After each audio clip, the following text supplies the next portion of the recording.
Telangana public service కమిషన్కు కొత్త సారథొచ్చారు. ఉద్యోగాలు, వాటికి నోటిఫికేషన్లకు సంబంధించి తెలంగాణ గట్టు మీద రాజకీయ రగడ నడుస్తున్న వేళ బుర్రా వెంకటేశం కొత్త చైర్మన్గా వస్తున్నారు. డిసెంబర్ 2న ఆయన బాధ్యతలు చేపడతారు. ప్రస్తుత చైర్మన్ మహేందర్ రెడ్డి పదవీకాలం డిసెంబర్ 3తో ముగిస్తుంది.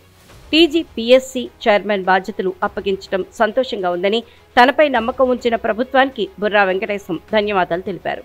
ఏఎస్ బుర్రా వెంకటేశం జనగామ జిల్లా ఓబుల్ కేశవాపురానికి చెందిన వ్యక్తి. 1990లో మొదటి అటెంప్ట్లోనే సివిల్స్ రాసి సెంట్రల్ ఎక్సైజ్ డిపార్ట్మెంట్లో ఉద్యోగం సాధించారు.